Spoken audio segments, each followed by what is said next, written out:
right.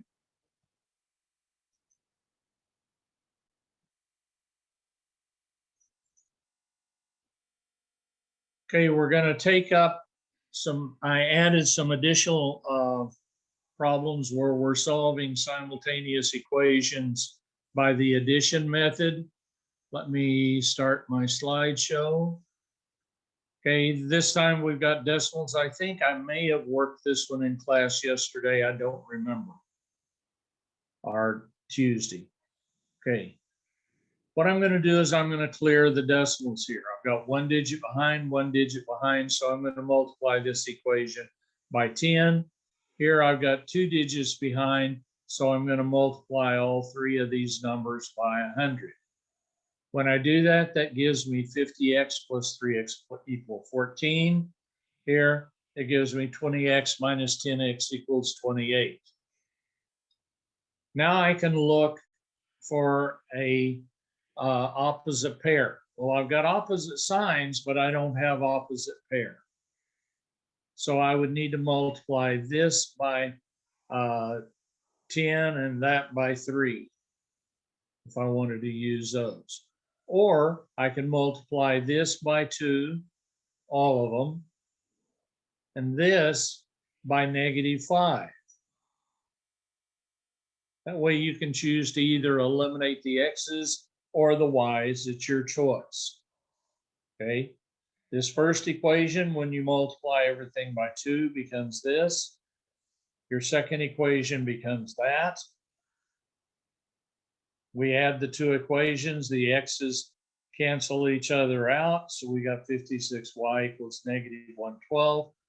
Divide by 56, and we get y equals -2. Now we substitute this -2 into the equation up here. No point in doing it with the decimals when we got this easier equation. So 50 times x plus 3 times -2 equals 14. Distribute that. Take this -6 over to the other side.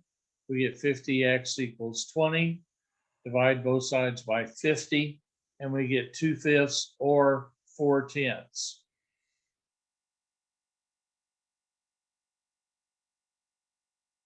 There would be your point. This time we've got fractions.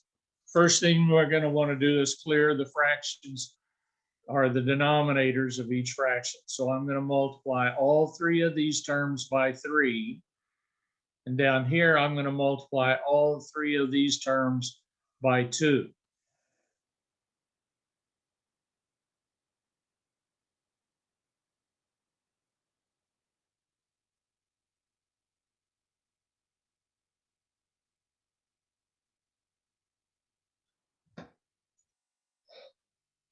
Excuse me. Now, I don't have an opposite pair, so I'm going to multiply this second equation by -1. I could have multiplied the top one instead. But when I do that, here's my top equation. Here's my modified second equation. I've got an opposite pair right here. And ironically, I also have an opposite pair right here. Well, these 2 give me 0, those 2 give me 0, so this entire left side gives me 0. But over here on the right, I get -3. Well, that's an untruth. So what this is saying, it is inconsistent, meaning there is no shared point, okay? And that also there is no solution, which gives us parallel lines which don't share any points. So if you get an answer that looks like this, then that's going to be parallel lines, no solution, inconsistent. Okay, here's another example. We look at this one, okay, equation 1 and 2. We got this and this. They're in the correct sequence. So next thing we do is I multiplied equation 1 by -2. So I took -2 times x, -2 times -3y, and -2 times -9.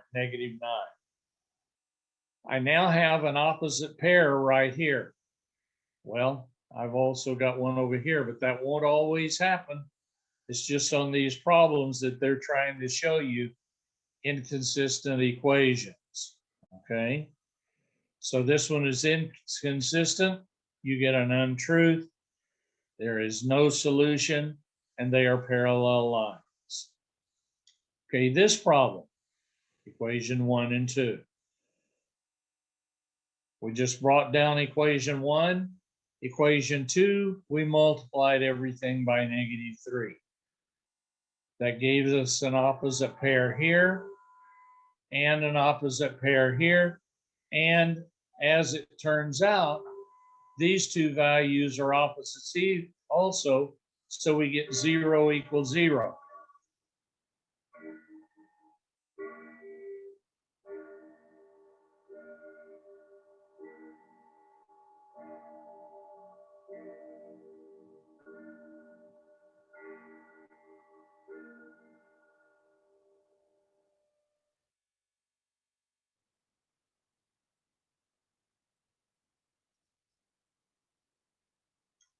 Okay, when you get a truth, it could be 5 equals 5, 8 equals 8, okay? But when you get 0 equals 0, then basically what you're saying then is it's the same lines. It's identical lines, infinitely many solutions, okay? Here's another example. This time, we've got to distribute that 3 and this 6 before we do anything. Here it's distributed. And here we put it in standard form. AX plus BY equals C. Okay, this one, the second one, we distributed and we put it in standard form. In order to get an opposite pair, we're going to multiply the top equation by -6, so these y's will cancel.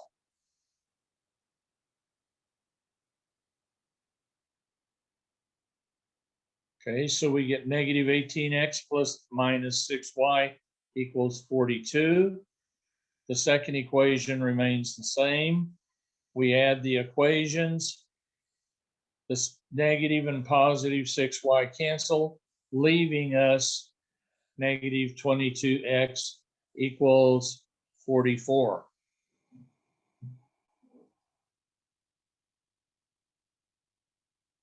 With that, we get the solution x equals -2. Now we've got to go find out what y is. So we take this -2 and I would put it into one of these two simplified equations.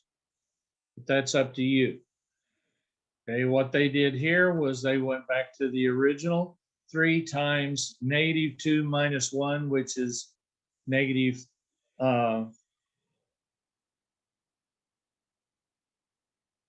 Oh, they did not go back to this. They just substituted it in here. 3 times -2 plus y equals 7. So they did go ahead and use it here. Simplifying this, we get -6. We take it over to the other side. So we get y equals -1. So we've got x is -2, y is -1. And what that is a pair of lines that crisscross somewhere in the universe at the point -2, 1. Another one by addition. I want an opposite pair, so I'm going to multiply this by 3. There's my resulting equations. I add them and the -3s are going to cancel. Divide, and you get x equals -4. You take that -4 and you put it into either one of the equations. They chose to use the bottom one. So 5 times -4 minus y equals -26. multiply that out, take it to the other side. So we're going to add 20 to both sides. And then if negative y equal -6, then positive y equals +6. So our answer then is the point -4, -4, 6. This is actually the same problem we worked earlier. I've got it in there duplicated for some reason, I'm not sure. So I'll just run through it. And so is this. Okay, the substitution method. We've been doing the elimination or addition method up to this point. Now we're going to do the substitution method. When you do a substitution, what you've got to do is you've got to get one of the two equations with a single variable isolated. In this case, they're going to take the 5x over to the other side, divide both sides by a negative, and they're going to isolate the y. So this becomes y equals, this becomes the substitution value that you put in the other equation. Okay, this y business right here came from the second equation. So now we're going to substitute this into the first equation. So there it is. We simplify it, divide, and we get x equals -4.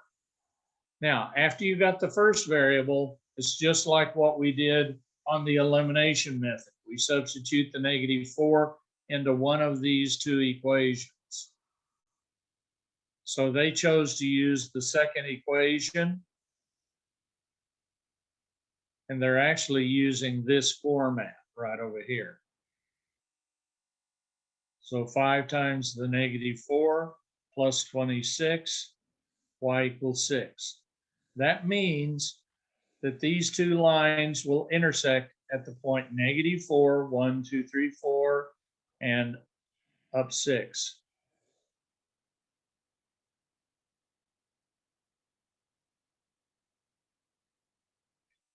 Now that I've gone over one problem, let's go through the actual steps. What I've done is I've imported some materials from another algebra program and a college algebra program, and also some problems from M012 as part of that supplement part of the M013 part of this class. And I've done this every chapter. Okay, here are the rules for substitution. Isolate one variable in one equation, substitute into the other equation, and solve for the first variable. Okay, then we sub back to get the second variable. So here, let's go through this. We're going to pick one of these to isolate a variable. Well, the easiest individual variable to isolate is going to be this one because it's already positive 1y. So we'll take this 6x on the other side, and we get y equals -6x plus 6.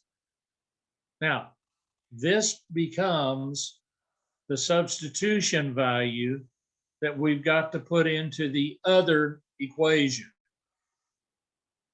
So 3x minus 2 times the substitution equals -7. Here it is carried forward. First thing we're going to do is we're going to distribute that. Then we're going to combine like terms. Then we're going to move the 12 to the other side and divide both sides by 15 and simplify. So we get x equals 1/3. Now we have to go in with x equals 1/3 and find y. Well, the easiest way to use it is that isolation equation. So we replace this x with 1/3. -6 times 1/3 is -2, and add those. So the y value is 4. So that gives you the point 1/3, 4. That's the point of intersection of two lines. Here they're just checking their work to see if it's correct. Okay, here's another one. This time I've got a fraction in one of them. I've already got this isolated, so I'm going to leave well enough alone. I'm not going to clear the denominator. Now I'm going to take this -1/3 y plus 2, and I'm going to replace in the other equation right here this x.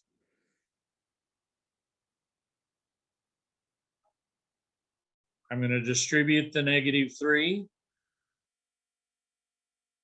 I'm going to simplify it. Take the 6 to the other side, divide, and I get y equals 3. That's my first answer. Now I'm going to take that 3 and I'm going to put it into the equation I isolated. Okay. So here's the substitution. Gives me -1 plus 2, gives me a value of 1. So I've got the point 1, 3.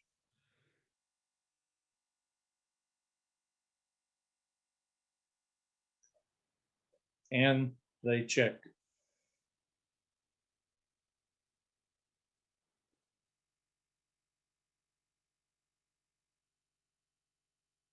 Okay, in this case, I'm going to solve by the substitution method. Looks like I need to sequence some arrows on my sheet. Okay, here I'm going to isolate this y right here. That's the easiest variable to isolate. What did we do? We took the 5x to the other side and changed every sign to get rid of that negative. Okay, now we're going to take this 5x plus 26 and replace it in the first equation. Distribute, simplify, divide, and we get x equals -4. Now let's find the other values. So we're going to go to this equation and we're going to put -4 in here.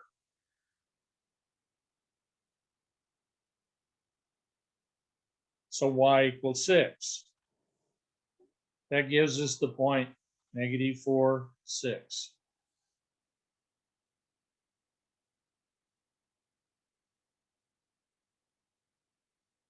Now, in this set of problems, you've already got an isolation here.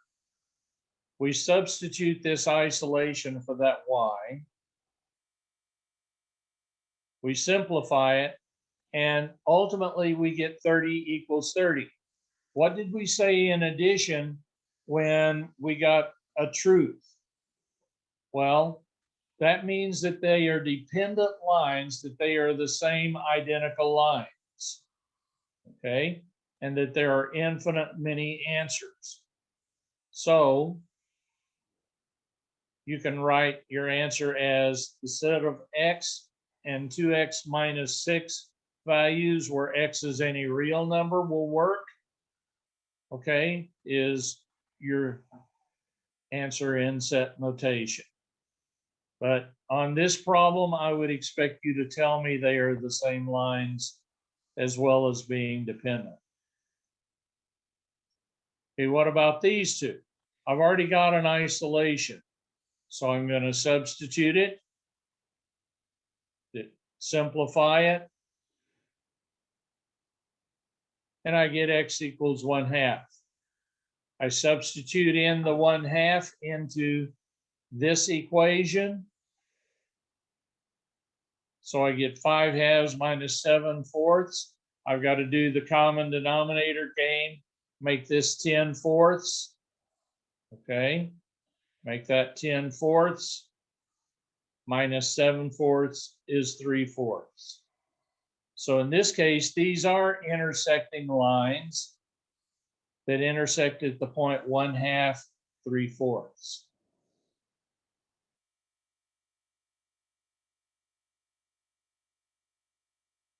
Okay, we've got x equals 5 minus 3x, 2x plus 6y equals 10. We've already got an isolation up here. Okay, now in this case, we worked this problem the hard way. We didn't work it by substitution, okay? But we did this. We put these in the same order. When we did that, we noticed that all of these are twice the first one. Well, what's that going to happen? If we try to get an opposite pair, multiply this by -2, so the 6y and -6y would cancel, we would end up with this, and we end up with both opposite pairs.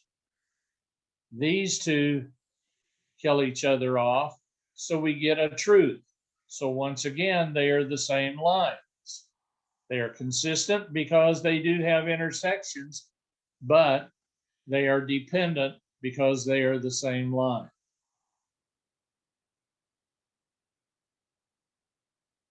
Okay, a few more problems. In this case, solve by the addition method. Let's clear the fractions. Okay, so I take 10 times this and 10 times that. Why did I choose 10? Because my common denominator is 10. So I took 10 times here and I took 10 times the 1, which resulted in this equation. Okay, now I've got to get an opposite pair with the second equation. I'm close. I've got a -5y and a positive 10y. So I can multiply both. I can multiply this equation up here by 2, or I can multiply by 10. Here we go. I've got this. I'm going to multiply by 2. I told you we multiplied by 10 to get rid of the fractions. We multiply by 2 to get a opposite pair. Well, it gave us 2 opposite pairs, 3 opposite pairs. So we're going to end up with 0 equals 0 again. Well, what is it anytime we get a truth?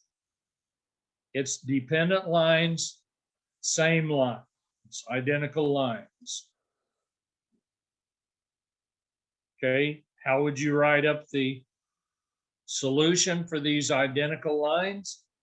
Any set of x and y values such that this is true or that is true.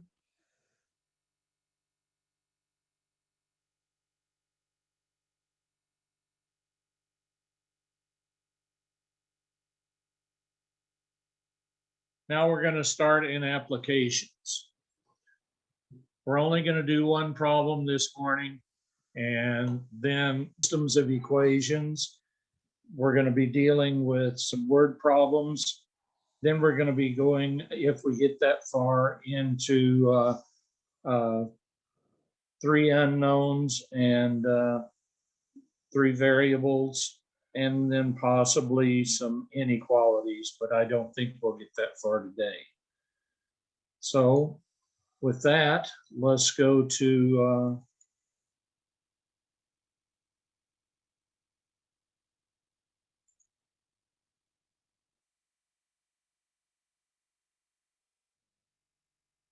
okay, now this is where we left off on Thursday. We did the problem of the school play. Okay, $9 tickets, $5 tickets. 400 tickets. Now, the cost for 400 tickets was $2,600. So in this case, we've got A for the adult tickets, C for the child tickets, A plus C equals 400 seats. $9 a piece for adults, $5 a piece for kids. At 400 seats, that's $2,600. To get an opposite pair, I'm multiplying this equation by -5, which gives me these two equations. I add the two equations and I get, as you see, first 4A equals 600, divide both sides by 4. The number of adult tickets is 150. Then we substituted in that 150 into my first equation and got 250 children's seats. Now, I'm reviewing that because I want you to notice how these equations were set up. We have adult seats plus child seats equals 400 seats. Then we have dollars times adults plus dollars times children equals the 400 seats times however much the mixture of dollars is to be $2,600. There's our two equations. This is a pattern that we will use in other problems. Now, the last thing we did Thursday is I put on this problem and I asked you to try to solve it before you came to class today. So we'll go over that problem now. Okay, here's the work in total. It's very similar to the last problem. In other words, we set up X equals the number of 2-point shots, Y equals the number of 3-point shots, X plus Y equals 34 total shots. Number of 2-pointers plus number of 3-pointers was 34 shots. Then we evaluate. We take $2 times, or 2 times the 2-point shots, 3 times the 3-point shots, 91 total points. Again, points, points, points. We find a opposite pair by multiplying the top equation by -3. We add the equations, -x equals -11, so positive x equals positive 11. So there are 11 2-point shots. Then we figure out the number of 3-point shots. We substitute the 11 into my first equation, and we get y equals 23 3-point shots. I created another variation. I mean, it's really weird to have more 3-point shots than 2-point shots. That's not very likely. So I redid this problem. I said the Shockers scored 66 of their points on a combination of 29 2s and 3s. So let's work this and see what we got. Once again, X is the number of 2-point shots, Y is the number of 3-point shots. The number of 2-point shots plus the number of 3-point shots equals 29 total shots. 2 points each times the number, 3 points each times the number, came up with 66 total points. A little lower score this time. To get an opposite pair, we multiply the top equation by -3. And then we add the equations, giving us an answer of 21 2-point shots. Now we're going to take that 21 and we're going to substitute it into my first equation. You see, we've got the same pattern for all 3 of these problems so far. Well, we subtract 21 on both sides and we get y equals 8 3-point shots.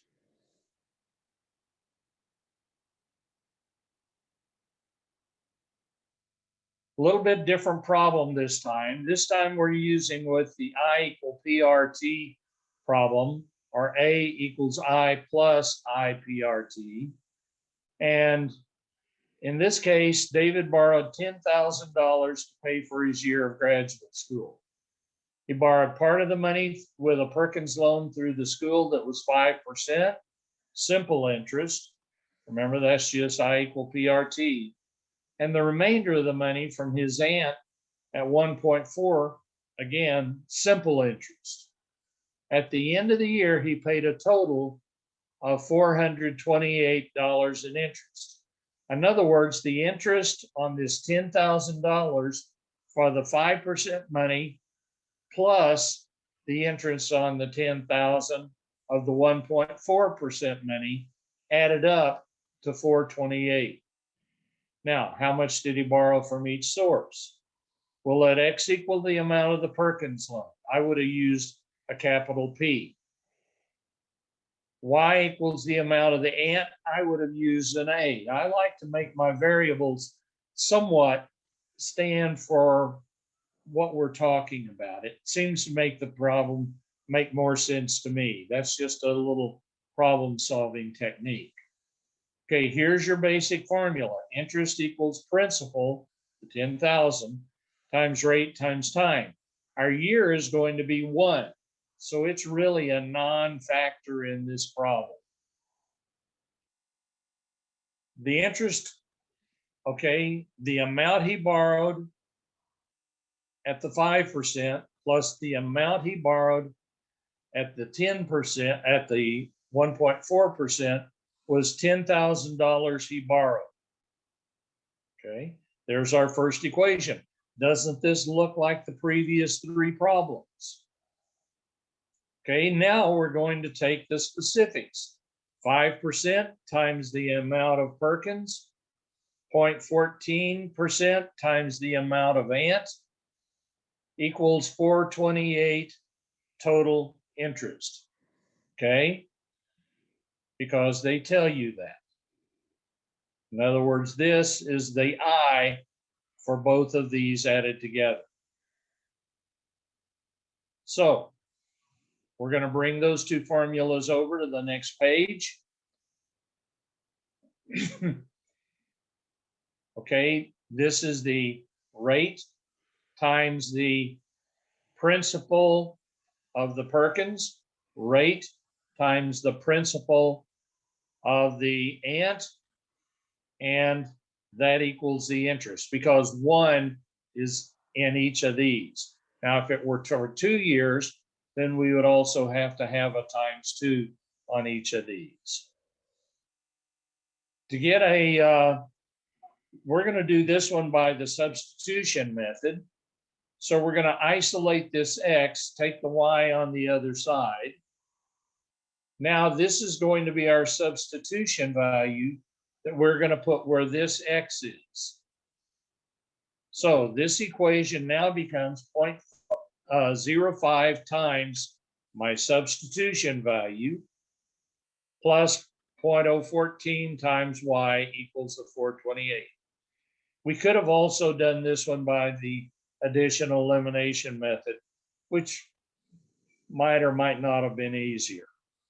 Okay, so what we did next, although it doesn't forewarn you, is I took 0.05 times 10,000, which gave me 500, and 0.05 times negative Y here, and 0.014 times Y, that didn't change, and the 428 didn't change. Now I need to take this 500 to the other side, combine these 2 Y's. So this plus this equals negative 0.036, because remember, there is another hidden 0 behind this 5. This is 0.050, a negative 0.050, and this is a positive 0.014. So those give you a negative 0.036 Y. Okay, the 428 minus the 500 gives me negative 72. Divide both sides by negative 0.036, and it goes 2,000 times exactly. So he borrowed $2,000 from his ante. Now we're going to take this 2,000 and sub it into probably this form of the equation, since we've already got x isolated. Okay, so basically we take 10,000 minus 2,000 equals 8,000. So that's how much he borrowed on the Perkins loan. So we have 2,000 from the aunt and 8,000 from Perkins. So that's our final solution. And technically we should go back and put it into our initial statements. Now, if you don't put it back into that initial statement, then you need to do this. Now, there's something in this that would lose you a point. Because this is money, you need a dollar sign in front of that 2,000 and the 8,000. And you also need the aunt and Perkins. Okay, what about this one?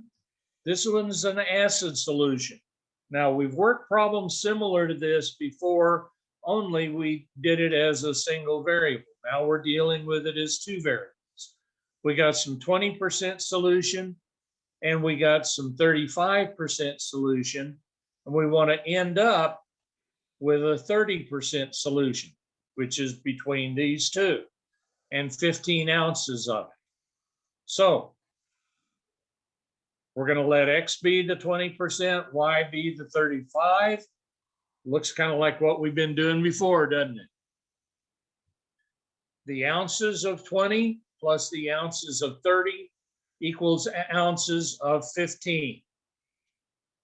That's our first equation. Again, it's very similar to what we wrote as our first equation in our other problems. In this case, then, the second equation, we evaluate the ounces of 20 and the ounces of 30.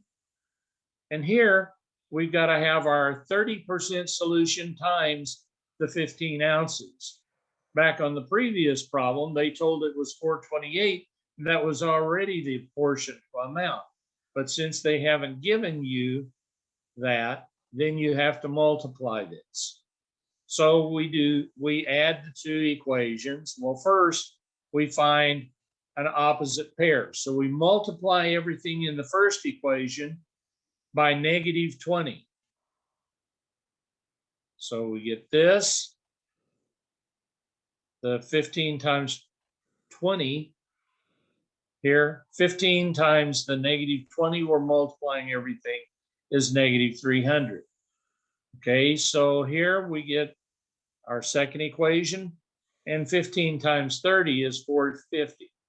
So I'm just simplifying these two numbers over here instead of bringing it on a separate line. Now, I've got an opposite pair there, and I don't here. So I end up with 15y equals 150, y equals 10 ounces. So that means we've got 10 ounces of this 35% solution. By the way, if you worked this, I'd want you to box that answer. Over here, we take the first equation, we substitute in the 10, and we get 5 ounces for the 20% solution.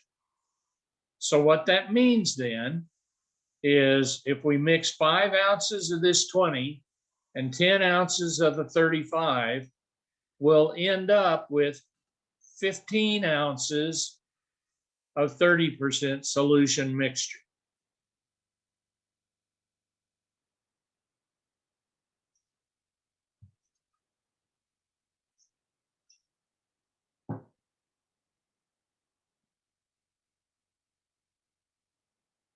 Okay, now we've got a little, excuse me, a little bit different problem. We're going to be using the D equals RT formula, distance equals rate times time formula. Plane flies from Atlanta to Los Angeles against the wind in 5 hours. That wind is going to slow down the airspeed of the plane. On the way back, with the wind, in other words, the wind is pushing the plane on the way back, it only takes 4 hours. So in other words, with this 5 hours, the plane got slowed down a little bit. With the 4 hours, the plane got sped up a little bit. Now, what we're going to want to do is find out what's the speed of the plane in still air. And by the way, the distance is 3,200 kilometers, which is about 190, but close to 200 miles. Okay, now, or not 200, 2,000 miles. Okay, here we go. We'll let x equal the speed of the plane, y equals speed of the wind. Remember, ultimately, we want to find the speed of the plane in still air. So let's just display our information. The distance, rate, and time are the factors of this formula, of this problem. With the wind, it's 3,200 kilometers. Against the wind, still 3,200 kilometers. Now, with the wind pushing you, you got the ambient plane speed plus the wind speed. Against the wind, you got the ambient plane speed minus the wind speed. Okay, when you're doing the round trip, if he giveth, he got to taketh away. Now, the time with the wind, 4 hours faster because you're adding the speed of the wind. On the way back, longer because you're taking away the speed of the wind. So now, given this information, we've got the D equals RT problems, okay? But the distance is the same for both of these. So RT of these two is going to be equal to RT of those two. So here we go. They're going to take the time times the speed equals the distance. Time times the speed equals the distance. These simplify when you distribute to these two values. I don't have an opposite pair, so I've either got to do that or I've got to do it by substitution. In this case, I'm going to divide, since 4 goes into everything here, I'm going to divide everything by 4. And since 5 goes into everything here, I'm going to divide everything by 5. Those are just coincidental. It won't always happen that way. That simplifies the first equation to x plus y equals 800. The second equation, x minus y equals 640. We now have an opposite pair. So I add those two equations, 2x, the y's cancel, and I get 1440. Divide both sides by 2, and I get the speed in ambient wind is 720. Okay. Now, I'm going to go back. It does ask you to find the speed of the wind. So you have to find both the x value and the y value. If it only asked you to find the plane speed before, then you'd be done. So anyway, we're going to take this 720, and I'm going to use the simplest possible equation to put it into, which is this one. So I put in the 720 for x, subtract both sides, and I get y equals 80. So there's an 80-mile-an-hour wind. That's a pretty powerful wind, but remember, they're probably flying at 30,000 feet, and they're up in the, I can't think of the name of that wind cycle that dips down through the US. So here is our final answer. With labels. Again, you got a label. Plane equals 720 kilometers per hour. Now, if this were miles per hour, you just use mph. And the wind speed is 80. Okay. Now, what's the key on these distance, rate, time, where you got against the wind and with the wind? What he giveth on one, on the speed, he taketh away on the other, on the speed. Now, we're not going to actually do this problem, but it's almost identical to the airplane problem, okay? You got a 48-mile-an-hour trip, and that's a round trip, okay? Now, it talks about upstream, it gives you a time, and it talks about downstream. Basically, you've got to set it up with both give and take. Now, we're going to start on 3 equations and 3 unknowns. Up to this point, we've had 2 equations and 2 unknowns, and we had 2 methods of doing it. We had the addition method, or elimination method, it can be called, and we had the substitution method. Now, when there are 3 equations and 3 unknowns, you almost have to use the elimination method. So let's look at what we're talking about with 3 equations and 3 unknowns. When you have 3 variables, then those 3 variables create a point. Okay. I'm going to stop the share just a moment. When you have 3 points, we'll call them the tips of my fingertips, that creates a flat surface that they can rest against. That's why they use 3 legs on a photographer's tripod. That's why a 3-legged stool doesn't rock, but a 4-legged stool might, because the 4-legged stool might settle on three legs. Now, with that, anytime you create a plane like this, a flat surface, okay, this happens to be some internet, and that happens to be that problem that I worked out on the,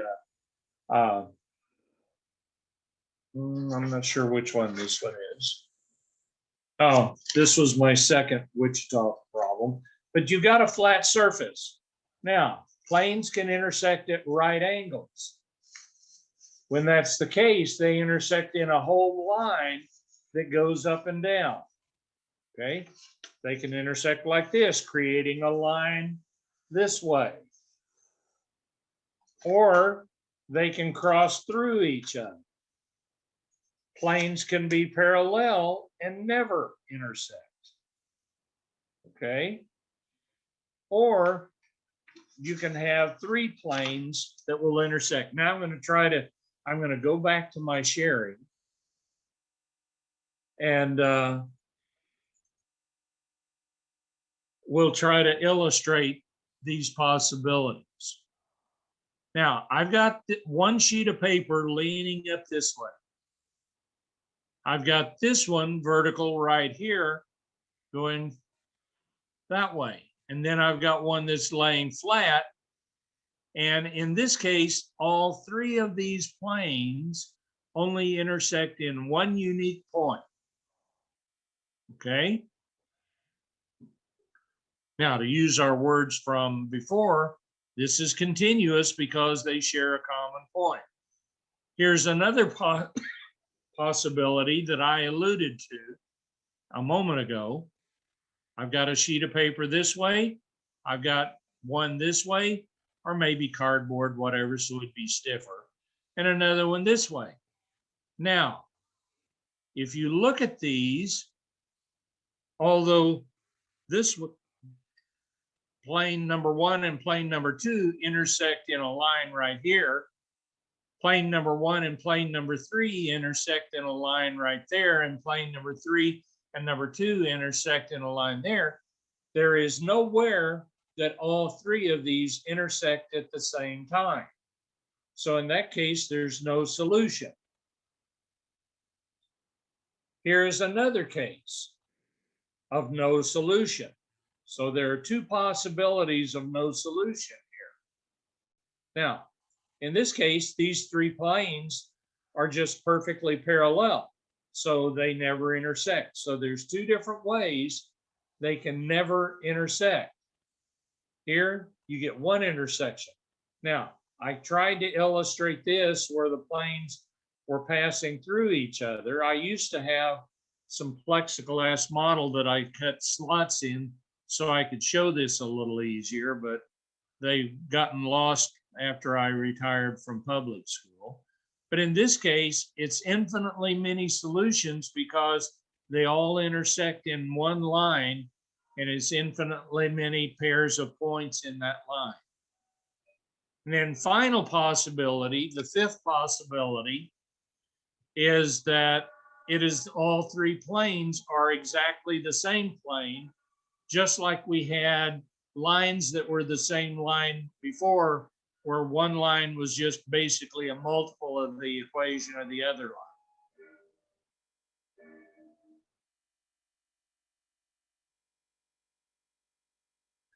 So those are our possibilities. Now, you have this handout in your packet. I'd like you to get it out.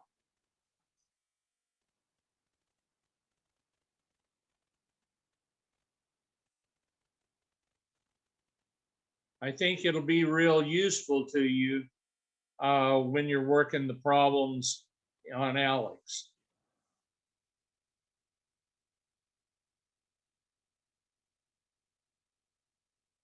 Now, there's a difference in this and the way that ALEX is going to show it. In these, I number my equations 1, 2, 3. They number theirs A, B, C. And then we create equation 4 and equation 5, which for them would be equations D and E. And so they do just a little bit different labeling than I had when I made up this sheet several years ago. But if you've got it, it'll still work the same way. Okay, here we have three equations. Okay, I would call this equation 1, equation 2, equation 3. Notice they are all in the same format. X, Y, Z number, X, Y, Z number, X, Y, Z number. If they aren't in the same format when you get the problem, the first thing you do is put them in the same format. Now, pick any two of these. Okay, here's where they called them ABC. I called them 1, 2, 3. They say that they want to eliminate the variable V, or Z, excuse me. Okay, we've got some possibilities because we have some opposite signs in here pretty easily, although we also have them right here with the Y's. We could do that as well. You can choose any first letter to eliminate. They chose Z. Okay, in this case, they're going to take equation A or equation 1. They just wrote it down. Then they're going to take equation 2. They chose B here. And they've just written it down. Now, what they did was they multiplied everything by -1 before they wrote it down. I would do that as a separate step, but if you want to do it this way, you know, that's just fine. So in this case, we multiplied equation 2 by -1, giving us -2x plus y plus z equals +7. Now our z's cancel. So we've eliminated z, leaving us -1x plus 2y equal 3. I would call this equation 4. They're going to call it equation D. Actually, they're probably not going to call it. Now, the next thing they do is they pick two different equations out of these three. We chose A and B before, so this time we've got to use C with either one of these. Now, I would use C with this one because you've already got an opposite signs on. Well, actually, you do that one too, so it doesn't really matter. So they chose to use equation A, and they chose to use equation C, and they're going to multiply equation A by positive 2. 2x plus 2y minus 2z equals negative 8. So we've got an opposite pair of z's again because we're still trying to eliminate z's. Add these two equations together. They simplify to 3x plus 8y equals negative 9. Now, I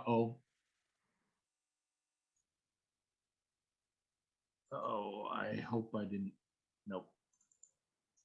Okay, now I've got to put it in this form so I can make some notes on here. Okay, I call this equation D.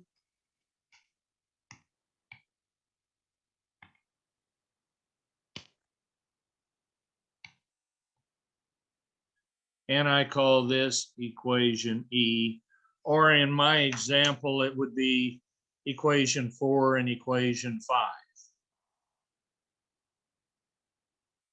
So at that point, let's go back to the slideshow.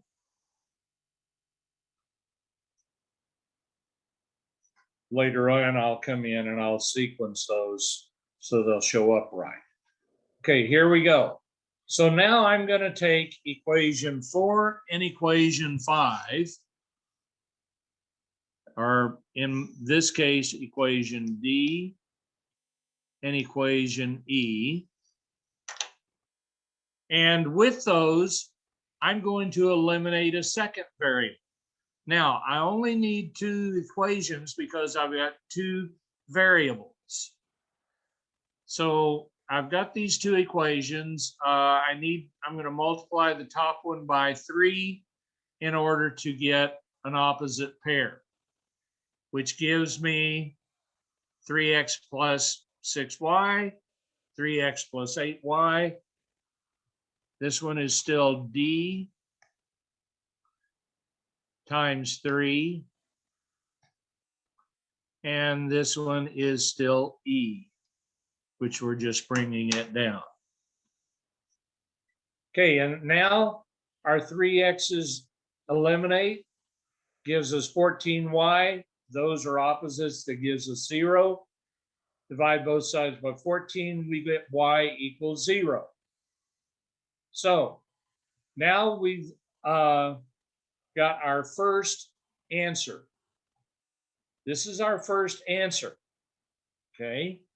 So we're going to want to take this y, which is our first answer, because eventually we're going to have an ordered pair that's something for x.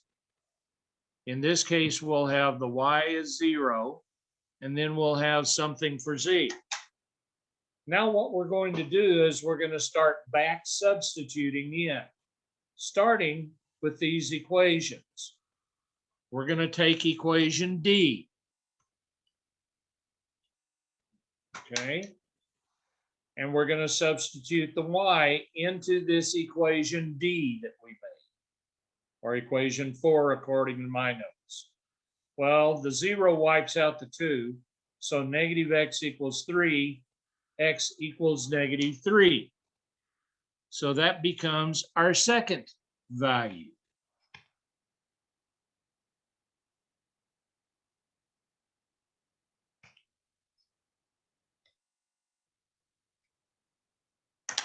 Okay, nothing like an iridescent pen. And we'll put that second value in here.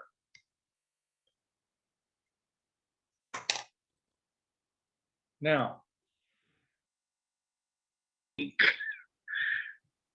Question? What? Why y'all really arguing? Did someone have a question? Hello? I can't see chat right now. But I heard one of you talking, I thought. Okay, we'll go on. All right, here, now we're going to take, at this point, we've got our X value and we got our Y value, -3 and 0. So now we're going to take these two values and we're going to put them into my first equation. This was the A equation. Okay. And we're going to substitute those. So we're going to substitute this -3 for the X.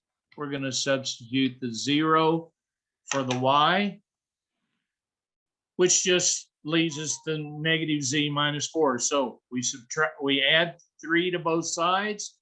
We get -z equals -1, and z then equals +1, which is our third value.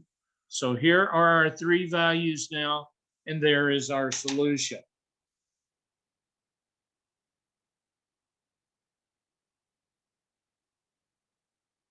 Do any of you have questions about this? Now, let's go back and see how this fit with these steps that I showed you.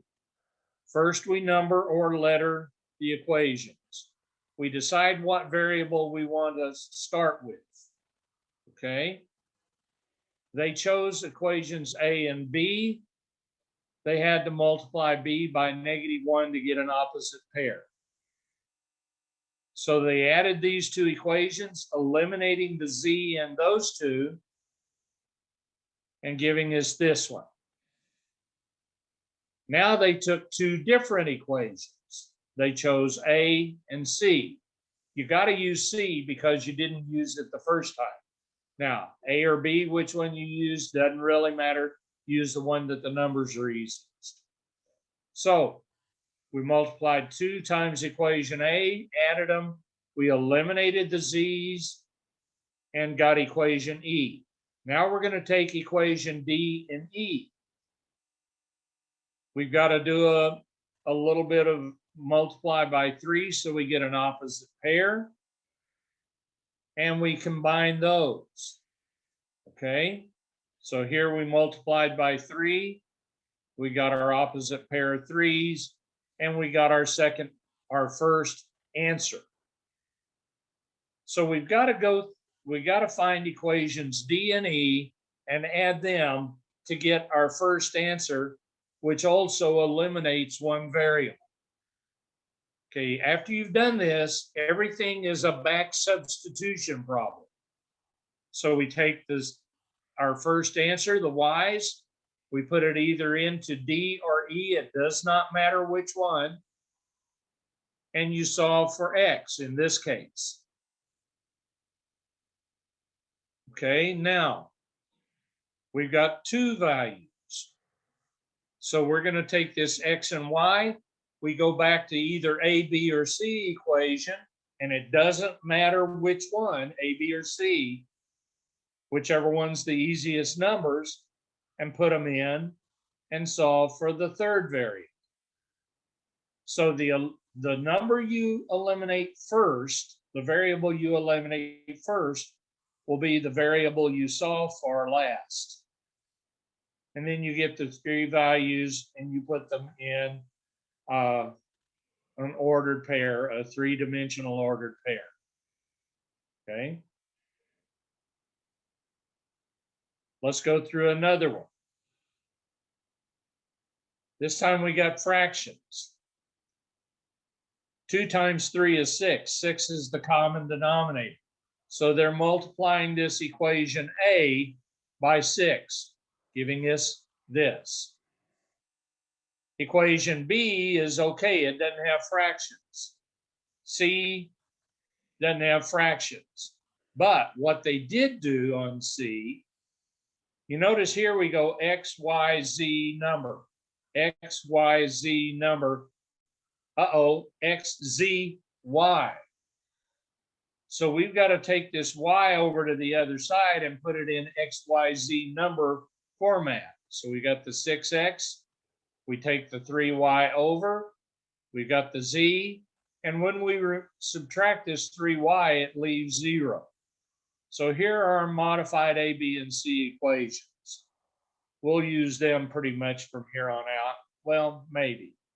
We'll see. I chose to use A and B first. I have to multiply B by 2 to get an opposite pair. Doing that, I'm going to eliminate Z again. Again, you can choose to eliminate any one of the variables first, except it might make a difference what you multiply one of these by. That gives us equation E, or D rather.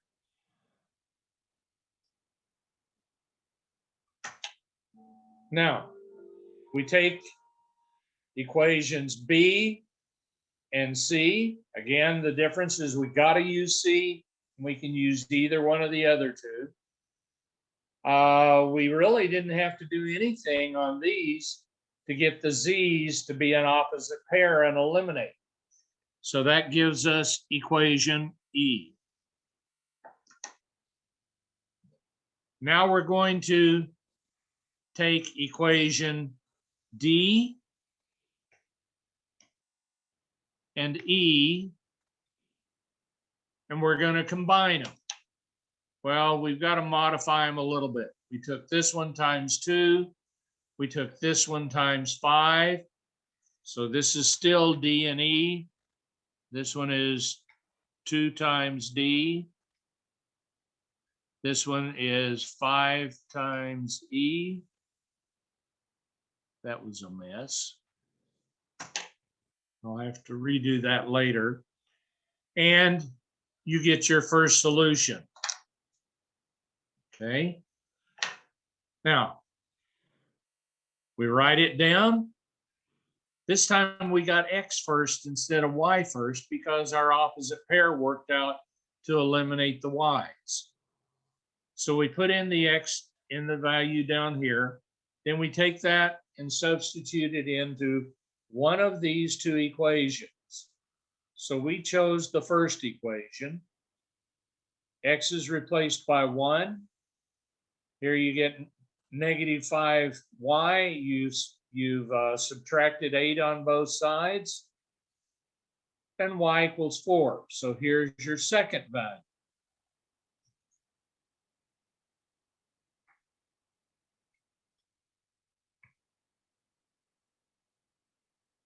Now we take those two values and we go back to either equation A, B, or C. This one happens to be equation A. And we substitute in the two values we've got, and we find our value of Z, which is 6. So then our ordered pair is the point 1, negative 4, 6. As you see, with the exceptions of labeling the A, B, C, D, E instead of equations 1, 2, 3, 4, 5, the method on my sheet is identical to what we're doing on these problems. Now, I'm going to give you a little bit of good news. Although there will be one problem like this on my chapter 5 test or exam 5, there will not be one of these on the final. You might ask why? Because they take too much time. One of these problems takes you at least 10 minutes. Okay, and you got 100, and you got what? From 1 o'clock to 2:50. Okay, so that's an hour and 50 minutes. You don't want to, or 110 minutes total. You don't want to use 9% of your total time on one problem when there's 32 problems. Okay, you're going to, on the final, you're going to need to do about a problem every 3 minutes. That's about what 3 to 3.5 is what you're authorized per problem. Now, some of them will be easy and you'll do them fast. Others will be harder, but there will not be one like these on the final. Well, that brings up this problem. We're not going to do it, but we will go to this one. Actually, we're going to stop right here because I don't have enough time to do this problem today, not and finish by 12:20. So this is where we'll take up tomorrow. If you want to try it in advance, that's up to you. I'll be glad for you to do that. X plus y equal 19, 2x minus z equals 4, and x plus y plus z equals 29. Now, there is a hidden plus 0y in this one that you need to insert in there. Okay, that's a hint on this problem. There is a hidden 0y that you need to use. They've got it right here. They just did not show it. Okay, so in this case, plus 0y.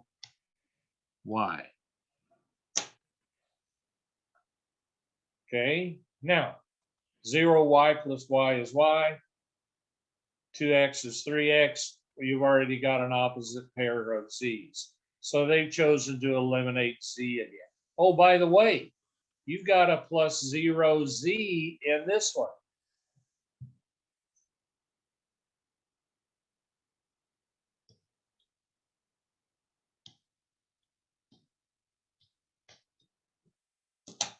That you need to watch out for. Okay.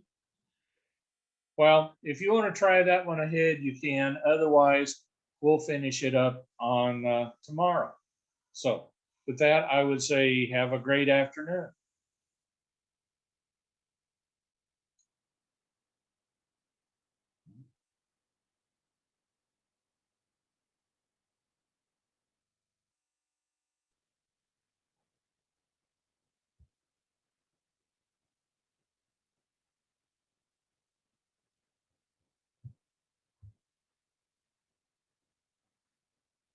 Good morning. It's time to begin. Today, we're going to finish up with 3 variables, 3 equations, which is a non-final topic, but it is on my test. And then we will go into inequalities, systems of equations with inequalities, graphing those. So we'll be doing that. And at this point, we will just finish up on these 2 topics. Tomorrow, we'll start on chapter 8, which is sequences, and finish up on the stuff on Friday. Then on Monday, we'll do an exam review, a little bit of final touch-up topics. And then on Tuesday, you will have your exam 5. And exam 5 will be online rather than in person. So that said, we'll go ahead and get started.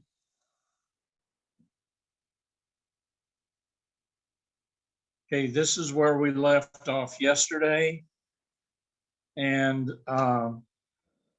so here you have 3 equations with 3 variables. Now in the past, we've had all 3 represented, all 3 variables represented. In this one, we have some missing variables. For example, here we have the z missing, here we have the y missing, and here they're all present. Now, what that does is that opens up some opportunities where you don't have to go through all of the steps that you had to on the previous three problems. Because it's missing, if I eliminate these two, I'm automatically down to two equations that I can deal with. Okay, so we'll go ahead and start on this. I chose equation B and equation C. Okay, I have an opposite pair for the z's. I combine those, I get 3x. I get 1y, the z's go away, I get 33. So I have two equations, two unknowns right here. Then I take equation A, which has the x and y with the z missing, and I combine it with this equation D we generated, which only has x and y. And we can work these two right now. What we ended up doing is, because of these missing values, we were able to skip doing an equation E. So now we're going to take these two, we're going to combine them. We did that here. I have to multiply by -1 to get an opposite pair. So that results in these two equations. I cancel out the y's, leaving -2x equals -14, x equals 7. Now, I can take that x equals 7, put it into equation y, and that gives me the value for y. So again, it saved me a little bit of trouble going backwards. I now have two variables solved, the 7 and the 12. Now I take those two variables and I substitute it in on the z equation.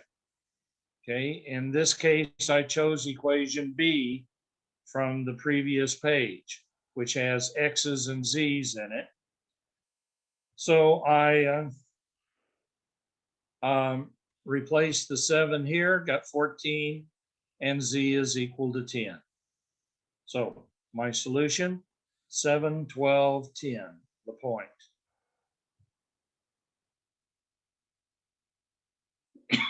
Now that kind of ends our discussion of three variables, and we're going to go on now to working with inequalities. I'll give you a moment to read this. Basically, the only difference is we're replacing an equal sign with a less than, greater than, less than or equal, greater than or equal. Now, your solution set, anytime you have an inequality, instead of having an answer, you have a solution set. Hopefully you remember that from before. So in this case, the solution set is the set of all ordered pairs that'll make it true. Well, duh. And then the graph represents the inequality. Here's our first example.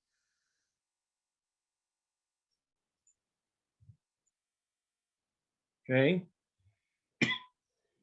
Here we've got the equation y is greater than x minus 4.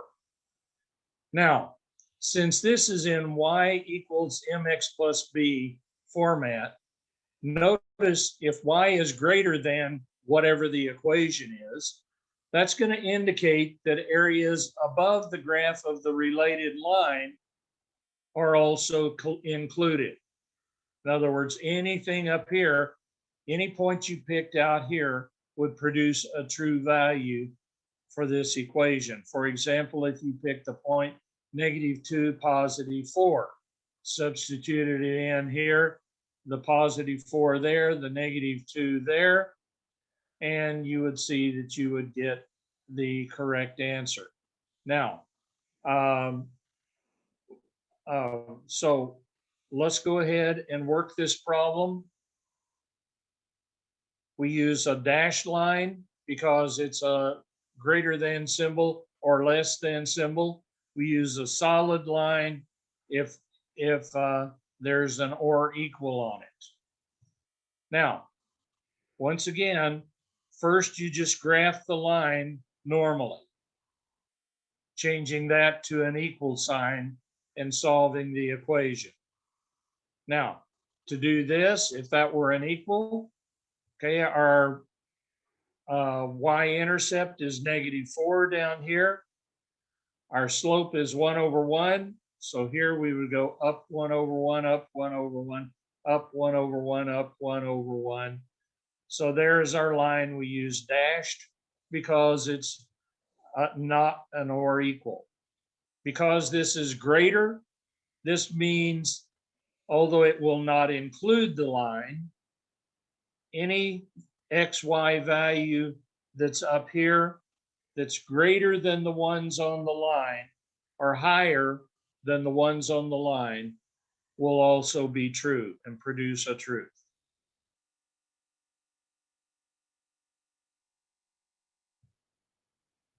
Okay, here's the steps of how to graph it. Well, I've kind of told you those. Replace the inequality with an equal sign, graph the equation. If it's a less than or greater than, draw it dashed. If it's an or equal, draw it solid. So the first thing you do is you graph the line. Then they call this a half plane because it actually extends forever. It's not limited to the size of our graph that we physically show. Now they're saying test a point and see if it's inequality, but I'm telling you that it will give you the correct thing. Now, in this case, they're using the test method. I would not use that method. What I would do first is I would change this equation into first 2y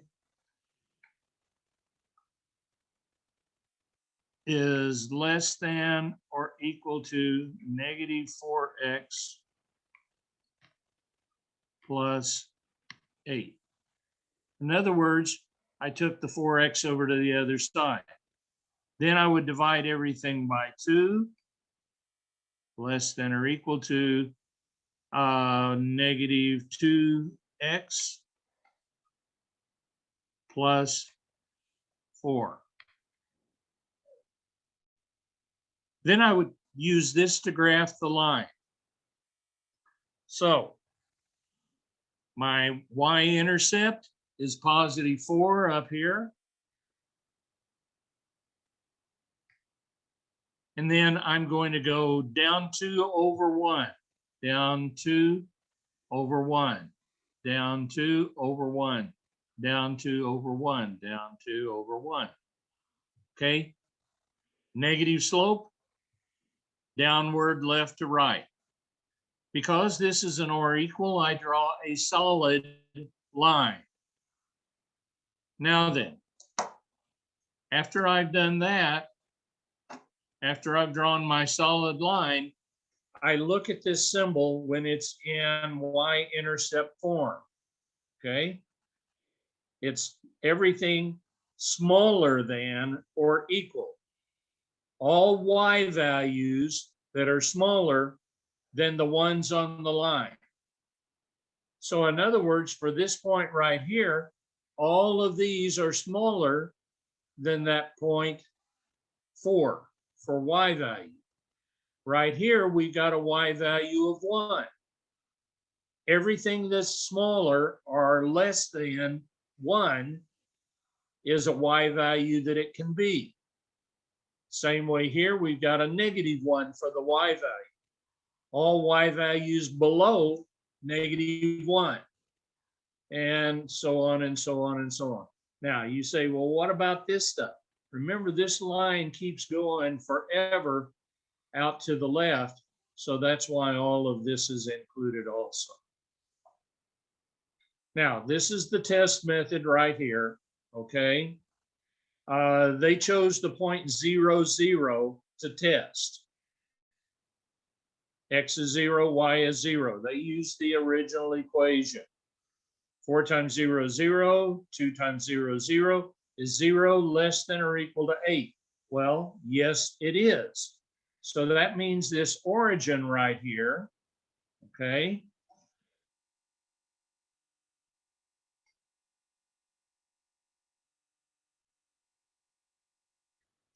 This point at the origin is in the shaded area, so that's their way of checking to see if it's true. And I'm going to get rid of that because I don't want it there. Okay, let's go on to the next one. Now, my note down here, in this case, after we put it in y-intercept form, again, we have a less than, but we have a less or equal. The or equal dictates a solid line. The less than part of this indicates that we will have areas below those that are on the line, or in this case, to the left and down. What if you've got a vertical line? The slope is undefined, and the equations are all in the form of x equals something. Well, in this case, we've got a greater than. Well, if this were x equals 2, we would have a solid line. But because it's x is greater than 2, we have a dashed line. Now, what does this tell us? This tells us all x values that are bigger than 2 will work. So all of these x values up here, right here, is an x value of 4. Right there is an x value of 5, 6, 7. Right here is an x value of 1. No, 3, which is bigger than 2. Here's an x value of 4, bigger than 2. Okay. It is not included, so we can't include the 2. That's why we use the dashed line. Well, guess how a horizontal line's going to look? Well, not much different. In this case, a less than symbol. So here we've got all values below the horizontal line of this graph right here. And we use a solid line there. What if this were greater than or equal? Then we would have the shaded arrow or shaded area and the arrows going upwards instead of downwards. Now, when you do a problem, you can either shade the area or you can show the arrows like I've done here. On this one, what if they had had a less than symbol instead of a greater than symbol? Well, the arrows and the shading would have been going to the left then instead of to the right. What if you got 2 equations? Well, here's the first one. I changed it into y-intercept form, and now I graphed it. Because of the or equal, I'm going to use a solid line. My y-intercept is 3, and I go down 1 over 1, down 1 over 1, down 1 over 1, down 1 over 1. Solid line. Because this is greater, I have to use y values higher than the ones on the line. Now I go to the second equation. I'm going to graph it. Okay. -1 is my y-intercept. And I'm going to go up 1 over 1, up 1 over 1, up 1 over 1, up 1 over 1. They chose fairly simple equations to demonstrate this with. Now, because this is a greater than symbol, not an or equal, I have to use a dashed line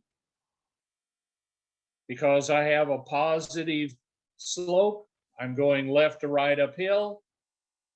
Now, because this is greater, then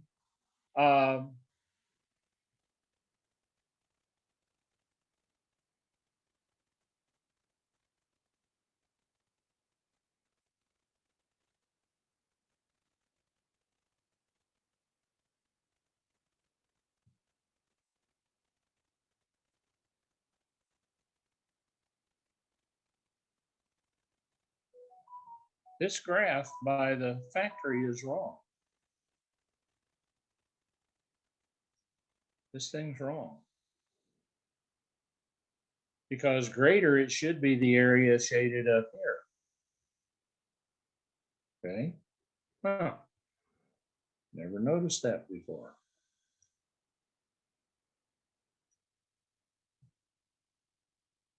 Okay.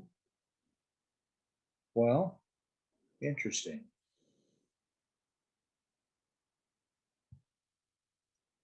Let's try doing.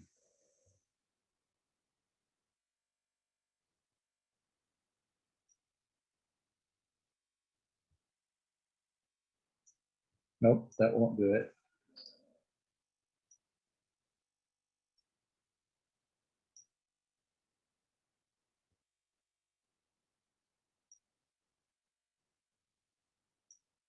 Well, I can't alter this one. I'm going to have to completely change this because this is greater than. It should have been up here, and there should have been a triangular area up here in this corner instead of that corner. Okay. Should have been this area up in this corner instead. And all of this brown should have been up here. So, interesting. I'm glad I caught that. Okay, now, this is a weird one. They're graphing three different linear equations. Now, this is not the same as what we were doing before. Okay, these are not planes. They are not X, Y, Z's. These are just X, Y's. So each one is a line, not a plane. So we don't use that three variable thing on this, but I did number these equations 1, 2, and 3, just so I could keep track of what I was doing. Well, what I do is you can graph each one of these individually, okay? Now, after you graph them, you can see physically where the vertexes intersect. Or you could do it mathematically. Here they chose equation 1 and equation 2, and they did simultaneous solution on it. They didn't show the steps, okay? And what they ended up doing is finding the point -4, 2 as the point of common intersection of those two. Then they did the same thing for 1 and 3. Then they did the same thing for 2 and 3. And they figured out these points right here. Now, just simply by graphing them, you would figure that out, okay? Because y plus 2 gives you y equals 2, and so on. Anyway, the point of all of this is the solution is the area contained inside all three. Why? Because this one, it said everything bigger than this horizontal line, y plus 2. Here, it said everything smaller than that line, or in other words, everything this way. And then the third one, it's everything this way. But the only area where they have a three-way overlap is right there.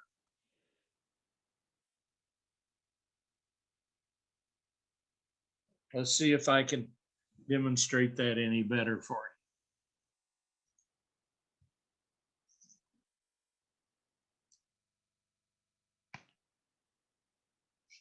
Okay, for this equation, everything here, whoops, I gotta undo that. That's a greater than in the original problem. In the original problem, that one was greater, and then the next two are less. So in this problem, everything up here counts. Okay, in the second problem, Okay.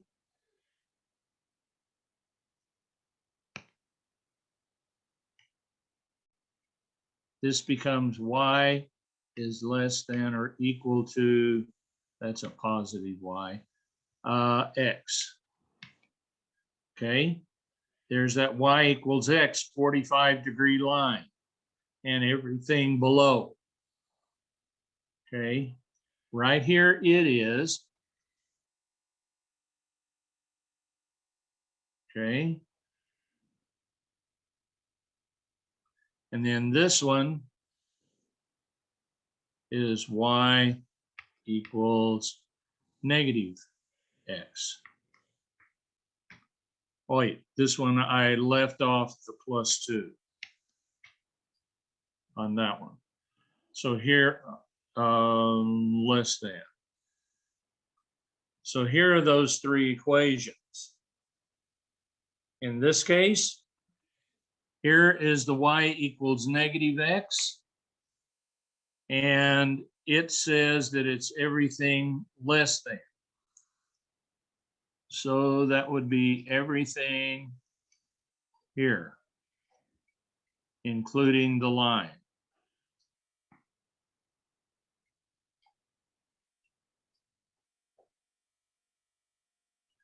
Okay, and then the final one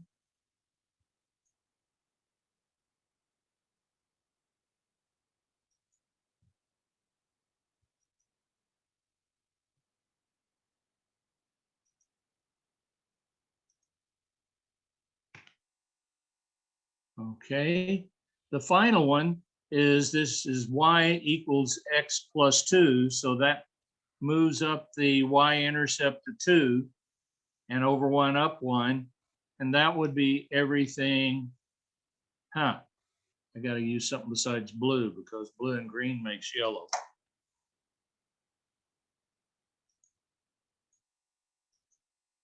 So let's try a different color on this one. Let's try purple and see what happens.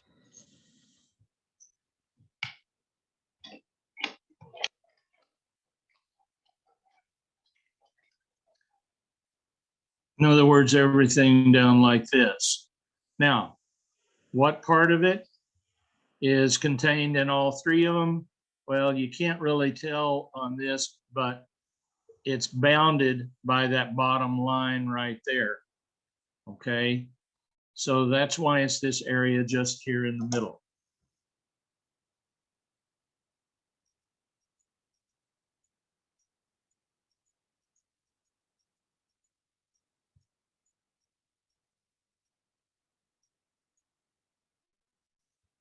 All right. So with that, you know, we're talking about stuff below this line, and the only thing that fits into all three of those criteria is this area. Probably spent a little